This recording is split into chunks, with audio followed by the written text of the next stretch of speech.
ओम शांति। आज बाबा ने मुरली में बहुत सारी युक्तियां बताई है याद की यात्रा पर रहने की। भक्ति का फल क्या है?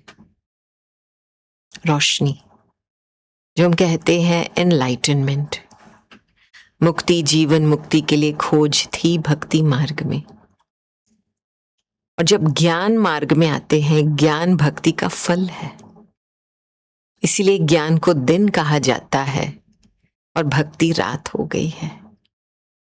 भक्ति में कोई राजा ही नहीं होती है, लेकिन ज्ञान मार्ग में हम स्वराज्य अधिकारी बनते हैं। तो जब अंदर की आत्मा की जागृति आती है, मैं कौन हूं, मैं किसकी हूं, मैं कहां से आई हूं, तो एक अलग प्रकार की यात्रा शुरू होती है। वो थी भक्ति मार्ग में जिस्मानी यात्रा, और ज्ञान मार्ग में रूहानी यात्रा शुरू होती है। और ये रूहानी यात्रा, आज बाबा कह रहे, बड़ा सहज यात्रा है। इसमें कोई खर्चा नहीं लगता है, मेहनत नहीं लगती है, केवल बुद्धि से काम लेना है, समझ से काम लेना है।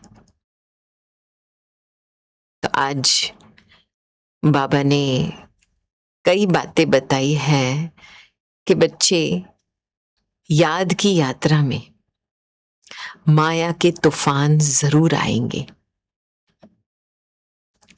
अभी ये कोई मिट्टी का तूफान नहीं है, बाबा कह रहे हैं।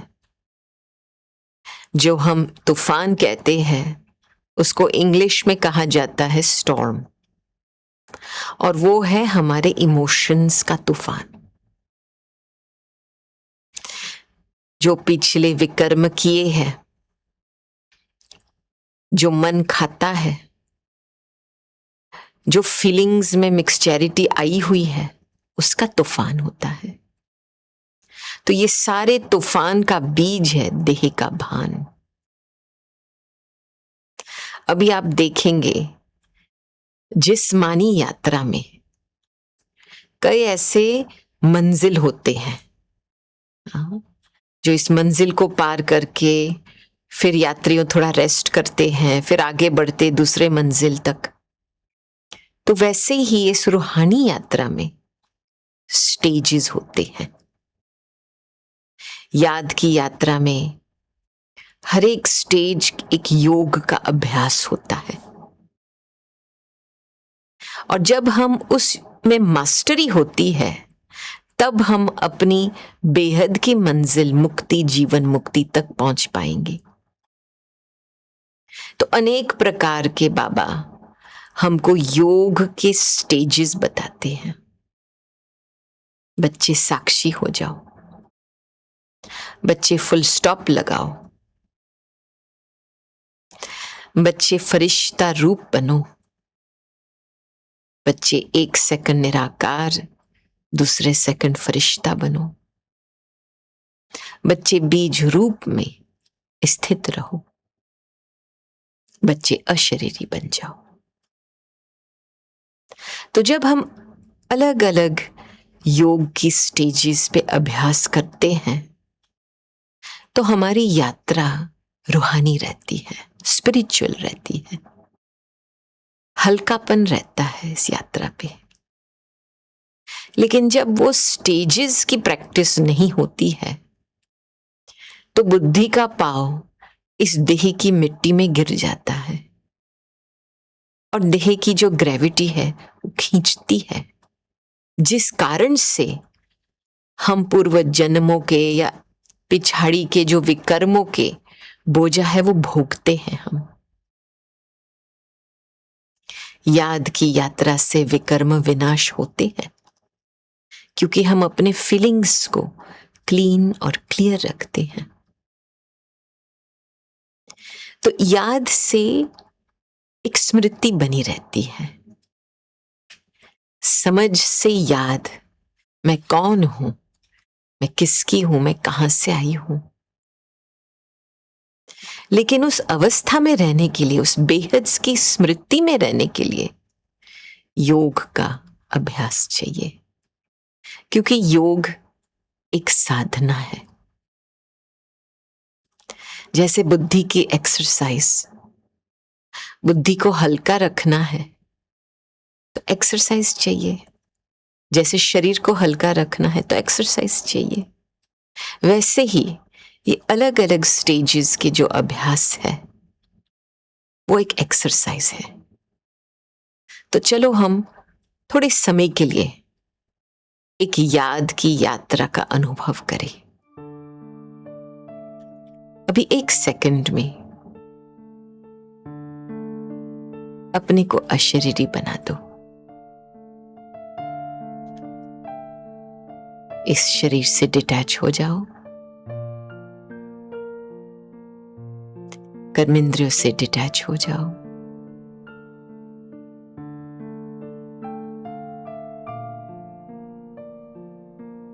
और अपने को महसूस कीजिए मैं कौन हूं।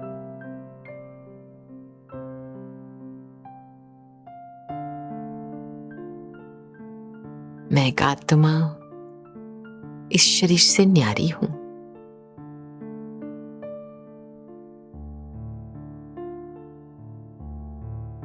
अभी सारे पास्ट के संकल्प, फ्यूचर के संकल्प पे फुल स्टॉप लगा दो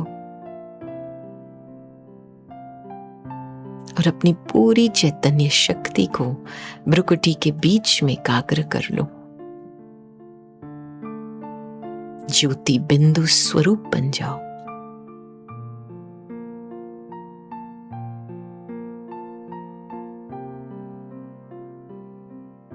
अभी 1 सेकंड में अपने घर को याद कीजिए।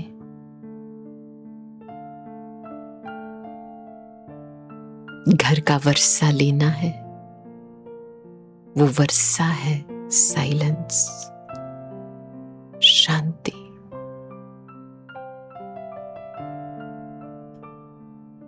घर में मैं निराकार आत्मा, निराकार परमात्मा के साथ बैठी हूं। एकदम विदेही बन जाओ।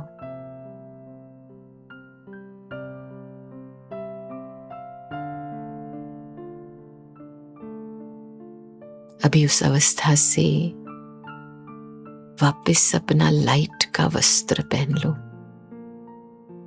फरिश्ता बन जाओ।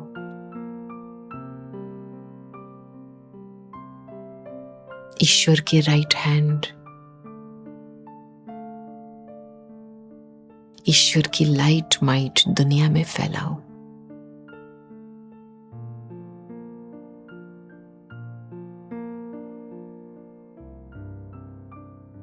ओम शांति। कितना अच्छा लगता है।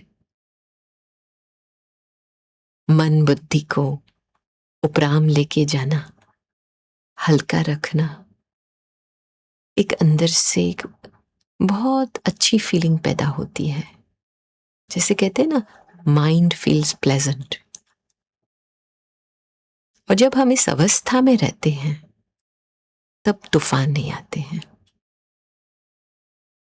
भी आज बाबा ने ये भी बात उठाई है कि बच्चे, कौन सा एक संस्कार हमारे 21 जन्मों की तकदीर में लकीर लगा देती है।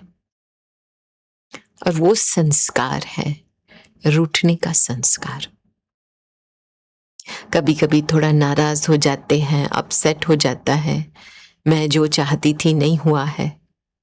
या दूसरे तरफ से मैंने इतना किया, इतनी सेवा की, इतने को मदद किया, इतने को समझाया, लेकिन कोई मुझे अप्रिशिएट नहीं करता है। तो ये सब संस्कार कौन से संस्कार है? देह के भान के संस्कार है।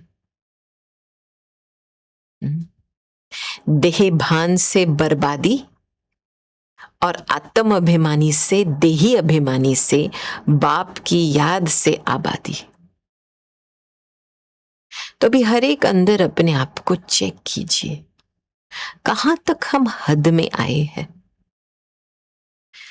क्योंकि हम देह के भान में आते हैं ना, तो हम गिनती शुरू करते हैं। जब हम देह के भान में आते हैं तो हम गिनती शुरू कर लेते हैं। मैंने इतना किया, मेरे पास इतनी नॉलेज है, इतना मैंने अनुभव किया है लाइफ में। तो जैसे हम एक दूसरा प्रकार का बोझा उठाते हैं, हमारे कर्मों का बोझा। आप देखो, शिव बाबा इतनी बड़ी अथॉरिटी है, लेकिन कितने निरअहंकार है। शिव बाबा करण करावनहार है, नई सृष्टि लेके आता है, लेकिन खुद राज्य नहीं करता है। तो इतनी बड़ी अथॉरिटी होकर के इतने निरअहंकारी है। तो आज बाबा हम बच्चों को ये स्लोगन देते हैं, बच्चे सी फादर, निरअहंकारी बाप को सामने रखो और भूल जाओ। देखो, याद की यात्रा में रहना है, तो जो चीज याद रखनी है वो ही याद रहे। लेकिन याद की यात्रा ये भी है कि जो चीज यूजफुल नहीं है वो भूल जाओ। जब बाप की याद में हम कर्म करते हैं, आज बाबा ने ये बात भी अंडरलाइन की है कि बच्चे ऐसे नहीं समझो कि यहाँ बैठ के याद में ही बैठना है, बैठ जाना है तब याद आएंगी। नहीं, धंधा धोरी करके आते जाते जहां पे भी जाओ, चलते फिरते याद में रहना है, माना वो कनेक्शन जुड़ी रहे। इसको हम कहेंगे कर्म योग की अवस्था। जो दिल बाप के पास है और हाथ उसी प्यार की स्मृति में काम कर रहे हैं। तो जब हम एक कर्म योगी अवस्था को प्राप्त करते हैं, तो एक प्रकार की सरलता आती है हमारे जीवन में, इजीनेस। तब हम इजी राजयोग महसूस करते हैं, क्योंकि हमारा जो पुराना स्वभाव संस्कार है वो देह भान के कारण है। एक होता है देह का भान, जिस हम कहते हैं इसको बॉडी कॉन्शियसनेस। देह के तरफ, मिट्टी के तरफ आकर्षण शुरू होती है। दूसरा होता है देह अभिमान, जो हम कहते हैं ईगो ऑफ द बॉडी। शरीर का जो एक्सपीरियंस है, नाम रूप है, पोजीशन है, पद है, पैसे है, वैभव है, उसका ईगो शुरू होता है, आइडेंटिफिकेशन शुरू होता है। और फिर होता है देह का अहंकार, जिसमें हम ईगो से पार करके एक एरोगेंस शुरू होता है। मेरे जैसा कोई है ही नहीं, मैं जिस तरीके से कर सकती हूँ या कर सकता हूँ और कोई नहीं कर सकता है। तो हम सभी जानते हैं कि ego is the basis of downfall. इसीलिए आज बाबा बार बार बच्चों को ये रिमाइंडर दे रहे हैं, बच्चे निरअहंकारी बनो, सी फादर, बिल्कुल ह्यूमिलिटी से आगे बढ़ना है, ईगोलेस होकर के बढ़ना है। आज बाबा ने चार्ट की बात भी उठाई है। बाबा ने बताया है बच्चे चार्ट को बढ़ाओ। अभी बहुतों का प्रश्न आता है कि हम चार्ट कैसे लिखें। हमको याद है जब हम दादी जानकी जी को पूछते थे, दादी आप कितना समय याद में रहते हो, तो दादी जी ये जवाब देते थे कि मुझे ये प्रश्न पूछो कि मैं कितना समय याद में नहीं रहती हूं। अभी एक चार्ट होती है खुद की चेकिंग के लिए, क्योंकि हम जब चेक करते हैं तो फिर चेंज भी कर सकते हैं। हमारी स्मृति को चेक करते करते हम वो लिंक जुड़ा सकते हैं बाबा के साथ। तो चार्ट के बहुत अलग अलग रूप होते हैं। पहला सबसे बेसिक रूप है जब आप बाबा के पास पहले पहले आते हैं, वो है बाबा को पत्र लिखना। बस रात को जो भी दिल मन में बातें हैं वो बाबा को लिख दो, और एक लाइन में फिर बाबा को ये चार्ट दे दो कि बाबा कितने समय तक मैं याद की यात्रा में रही। चार्ट भी बहुत अलग प्रकार के होते, धारणा का चार्ट भी रखना है। हाँ, कहाँ तक गुणों को धारण किया है। लेकिन ये जो याद की यात्रा की चार्ट है, हम कहेंगे कि घंटे भर इसकी चेकिंग होनी चाहिए, क्योंकि दिन के अंत में तो हम भूल जाते हैं, बहुत सारी बातें होती है दिन में। लेकिन घंटे घंटे में जब ट्रैफिक कंट्रोल का अभ्यास होता है, केवल 1-2 मिनट, भला आप एक ग्लास पानी पी रहे हैं, कप चाय पी रहे हैं, उस समय भी आपके अंदर की चेकिंग कि इस घंटे में कितना तक बाबा को याद किया है, कितना तक मेरी कर्म योगी की अवस्था रही हुई है। तब तो इस याद की यात्रा में, जैसे आज बाबा ने बताया है, ये कल्याण की यात्रा है। और बाबा ये भी बात बच्चों को ध्यान दिलवा रहे हैं कि बच्चे, ये एक प्रकार अपने आप से पूछो कि कहां तक मैंने वर्षा पा लिया है। क्योंकि वर्षा कौन सा है? सुख, शांति, आनंद, प्रेम, जो आत्मा की ओरिजिनल क्वालिटीज है, वही हमारा ओरिजिनल वर्षा है। हमारी स्वमान की सीट हमारा वर्षा है। जब हम वो प्राप्त इस जन्म में करेंगे, तब तो भविष्य में हम राजाई पद प्राप्त कर सकते हैं। तो इसीलिए बाबा ने ये बात भी अंडरलाइन की है कि ज्यादातर धन की लालच नहीं रखनी है। धन की लालच होती है तो मन इधर उधर भटकता है, वो योग का रस नहीं रहता है। और कोई भी बात है जीवन में, इसमें टू मच नहीं जाना है। हर बात में थोड़ा सा बैलेंस रखना चाहिए। जितना जरूरी है उतना ही करना चाहिए। बाबा ने आज हमको मौत के बारे में भी समझाया है कि बच्चे, आपको शरीर कैसे छोड़ना है। पिछाड़ी में शरीर खुशी से छोड़ना चाहिए, हर्षित मुख होकर के। इसमें ही हमारी विजय है। कहते हैं ना, the 2 most defining moments in life, एक है जन्म और दूसरा है मरने का समय। तो जब हमने ये चीज तय कर लिया है कि मुझे किस तरीके से इस शरीर देह को त्याग करना है, फुल विजय प्राप्त करनी है, और वो है फुल हमारा स्वराज्य अधिकार लेना है। तो इसीलिए बाबा हमको बार बार रिमाइंड करते, बच्चे बहुत बातों में टू मच नहीं जाओ, भूलो सब बातें। अपने संबंधों की तरफ जो मोह है वो भूल जाओ, वैभव वस्तु में मोह है वो भूल जाओ, क्योंकि वो चीज अंत में याद आएंगी तो फेल हो जाएंगे, बर्बादी हो जाएंगी। मुफ्त में छोटी सी चीज याद किया और हमने अपना स्वराज्य गवाया। तो इसीलिए हर एक अपने आप को पूछो, मुझे कैसे इस देह को त्याग करना है।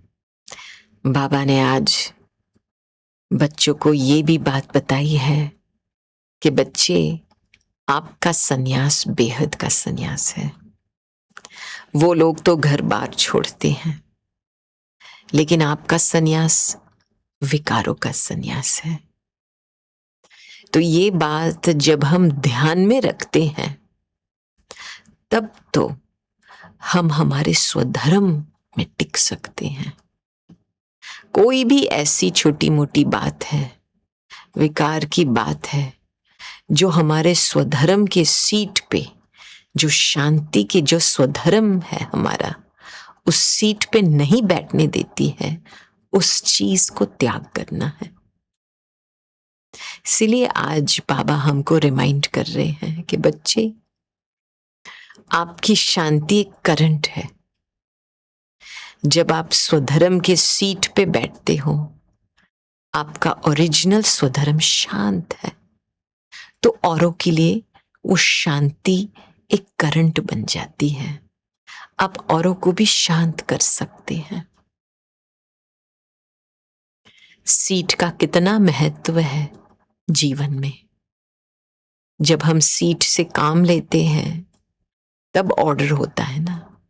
देखा जाए जज में, जो लॉ कोर्ट में जज बैठता है, जब वो कोर्ट में आता है, अपनी सीट पे बैठता है, अपना वस्त्र पहनता है, टोपी पहनता है और जजमेंट पास करता है, तब वो लॉ बनता है। वो सेम जज घर बैठे अपने बीवी के साथ चाय पीता होगा और वहां जजमेंट पास करता होगा, तो उसको लॉ नहीं माना जाता। तो वैसे ही बाबा हमको आज हमारी सीट मालिकपन की स्मृति याद दिलाते हैं। वो आज का वरदान है कि हमारी हाईएस्ट अथॉरिटी क्या है। एक है कंबाइंड स्वरूप आत्मा और शरीर का, कि मैं आत्मा इस शरीर की मालिक हूं, और दूसरा है बच्चे और बाप का कंबाइंड स्वरूप, जो हम कहेंगे शिव शक्ति स्वरूप। जब हम उस कंबाइंड स्वरूप की अथॉरिटी में बैठेंगे, तब माया के हर तूफान को पार कर सकेंगे। तो आज की वाणी से एकदम अपने आप को याद की यात्रा में स्थिर रखो, और जो भी विस्तार है उसको सार में समाकर सार का अनुभव करो और औरों को कराओ। ओम शांति।